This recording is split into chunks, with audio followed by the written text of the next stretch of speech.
what up guys, it's me, Metro Taku Gamer here, back at it again with another video. And today, I want to share with you guys a story. And this is a story of how my journey, my JRPG journey to be more exact, has started. And even though I have stated once before that the very first JRPG I ever played was Project Cross Zone on the 3DS. Now, but prior to that, years prior, going all the way back to 2004 to 2006, like, I knew what RPGs are, but I didn't know the term JRPG, which for those who don't know, it's Japanese role-playing game. And I, never really played RPGs, like a true JRPG, until Project Cross Zone, but there were some series that kind of led me down the path that I am at now. And one of those games being Kingdom Hearts 2. And even though I don't have the original 4, also gotta mention Dot Hack. I got Dot Hack U here. And even though it's not an RPG, it's a 3D platformer, this game, Escape, also plays a vital role in my JRPG journey, upbringings. So, starting back in 2004, I used to watch an anime that I will be getting into here soon, and that is where my whole JRPG journey started. Now, before I move on and tell you guys the full story, don't forget to comment, like, and subscribe. Do that. I'm doing that whole YouTuber plug-in thing. Hopefully you guys will enjoy this. I've been wanting to share this story for a while, and I feel like now is a pretty great time. And it's going to be quite interesting to see how these three series all connect together, and how I got onto JRPGs and why it's my favorite genre to this day. Also, a big part of it has to do with my favorite console of all time, being the PlayStation 2 here. So let's dive right on into my JRPG journey and how it all began. Okay, so starting back in 2004, I was about 8 years old. I was born in 1996, and I had a PS1 at the time. I didn't get my PS2 until 2006, so about a couple of years later. I had just had a PS1 for a couple of years. I also had my own little TV, and at night on Cartoon Network, there used to be why am I saying used to be? I'm 100% sure it's still alive to this day, but there was a animated program block that would play anime. Now, at the time, I didn't really know exactly what anime was. To me, it was just more cartoons, special cartoons that were played at night on Toonami, which was Cartoon Network's young adult program block that they would have at the very early hours of the night. It usually would run between 8 to midnight, I believe. Well, there was an anime there that I really quite enjoyed. I didn't watch it all the way through until quite a few years ago.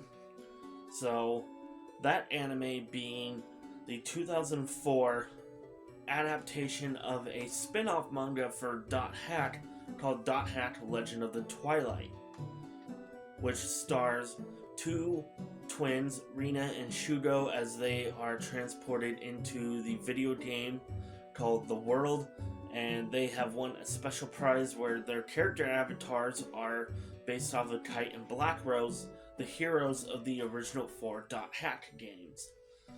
Now, also at that time, I didn't really know that Dot Hack was like a multimedia franchise that included video games, anime, books, manga, all tied together. Like, just like maybe 4 years ago, I finally like put it all together, and now I'm a huge Dot Hack fan.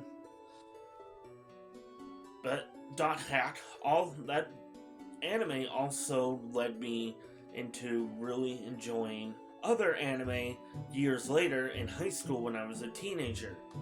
I got into a really great mecha anime, and I've been a huge fan of anime ever since, that being Eureka 7, which I do have the Robot Spirits Nirvash Spectrum 2, one of my favorite designs of the original Nirvash from the anime. Sadly, that anime is not available to watch on streaming, which really upsets me, but it is what it is. So, Dot Hack, being both a RPG series and anime, not only helped me like eventually get into RPGs years later, but also anime. Now, after Dot Hack, Legend of the Twilight, after like I stopped watching that, come 2006, just a couple years later, now I still continue to watch Toonami up until high school. I really enjoyed Toonami. It was one of my favorite program blocks on Cartoon Network. Now, when I was watching Legend of the Twilight, I actually would sneak up. Like, I would wake up in the middle of the night and I'd have the volume down low so that way my parents wouldn't know that I was up watching TV when I really should have been in bed sleeping because I had school that I needed to go to. It was a really enjoyable time for me. Now, in 2006, I believe I was in either 6th or 7th grade. No, I had to have been 6th grade. I remember coming home one day and my parents had gotten me a PS2. Now, this was just shortly after my PS1 took the swizz. It got dropped one too many times and just would not work. So my parents got me my first ever PlayStation 2. Now, the current one that I'm using right now, which is right beside me here, this is actually my third fat PS2 that I've had. The one that's holding up my PlayStation 5, which, yes, I got my PS5 sitting on top of another fat PS2. That one I had since 2014 when I graduated high school. And this PS2 I got, I want to say I got it last year or in 2023, but I got this from another castle. I traded in a bunch of games. Yeah, I got this last year because I got this the same day Sandland came out. But when the PS2 came out, when I got my very first PS2, the very next day, I got this game, Ape Escape 3. Now, on the PS1, I played a lot of the original Ape Escape. It was one of my favorite games on that console, and I really wanted Ape Escape 3. I didn't really care too much about the second game. I still don't to this day. It's like my least favorite in the series, but it's not a bad game. It's just one that I haven't played as much as the others, and I just didn't really fall in love with it as much as I did with Ape Escape 3 here. And I was all over this game. Every time I got at least a couple hours on the family computer, I was just looking up as much information as I can on Ape Escape 3 and some other games. And one of those games happened to be Kingdom Hearts 2. I don't remember how much I was fawning over the original Kingdom Hearts, but I remember Kingdom Hearts 2 being all the rage back then. I didn't even know that it was an RPG. To me, it was just another video game. A really fun looking video game with Final Fantasy and Disney characters. And because of Kingdom Hearts and me really wanting Kingdom Hearts 2 as a kid, It was also my very first exposure to the Final Fantasy series. That's how I knew about Cloud and Sephiroth, Titus, Aerith. Well, in this series, he's known as Leon, but in Final Fantasy VIII, he's known as Squall. Like, it was my very first exposure to Square Enix's flagship RPG series, and I really enjoyed watching and reading up on Kingdom Hearts 2. And when I was first bought this game like several years ago, man, I was in love with this game. It reminded me of my childhood and how I would watch like all the trailers. I listened to the music. Sanctuary for the longest time was my favorite opening theme song for any of the Kingdom Hearts games. Nowadays, it's simple and clean. I'd say Sanctuary is number 3. I do like the one for Kingdom Hearts 3, even though it's my least favorite in the series. My number 1 favorite being Kingdom Hearts 2. But yeah, I really wanted to get into Kingdom Hearts as a child. Now, some of the other games that I did play, because I did have some other PS2 games, I had Mega Man X7. I also had Metal Gear Solid 2, which was like one of the very first, like, not, I would consider it like JRPG adjacent. It's not a JRPG at all, but it has some elements that you would find in like other RPGs, like the really great storytelling, the character development, and world building. But Metal Gear Solid 2 was a game that I grew up playing, and I really liked it, and it's still one of my favorite Metal Gear Solid games to date. So I do gotta thank this game as well, and Konami, for kind of helping me get into RPGs, and just all of these all together really got me really wanting to play RPGs. And then one fateful day, after getting a Nintendo 3DS XL red model, which I don't have anymore, I got that from my friend Quentin.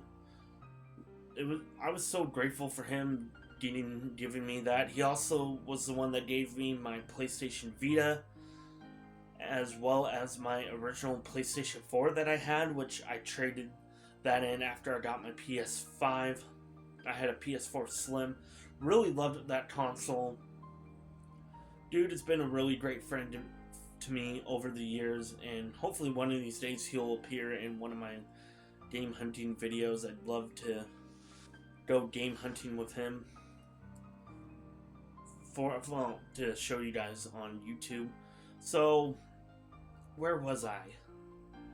Yeah, so when I had back around 2015, when I had my Nintendo 3DS XL, there was a used media store that you would normally find out in the PAL territories out in Europe called Computer Entertainment Exchange.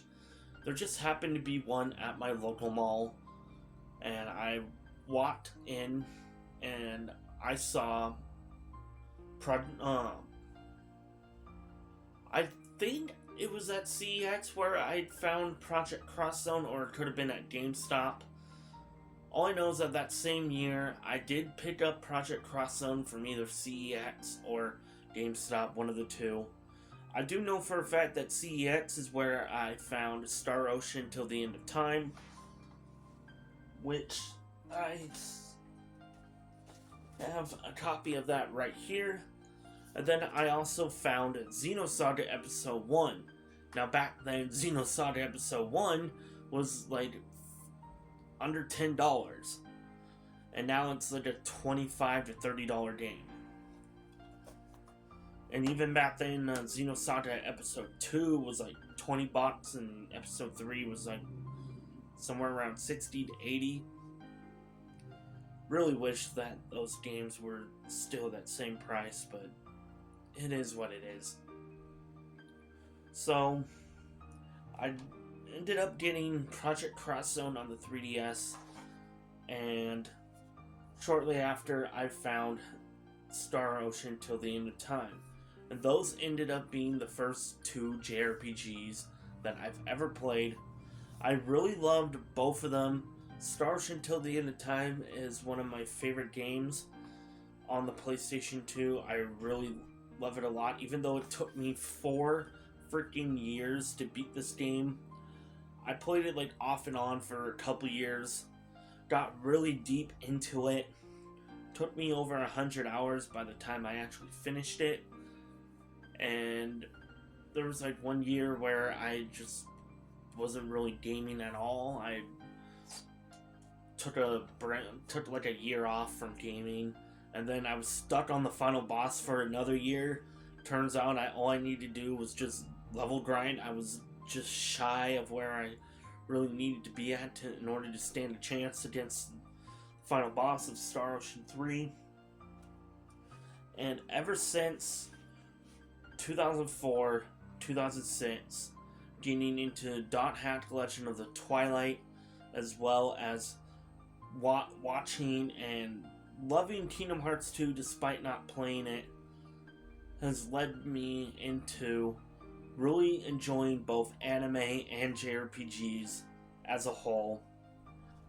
And I really gotta thank both Bandai Namco, CyberConnect 2, and Square Enix for being a big part of my childhood and leading me to become the gamer that I am now.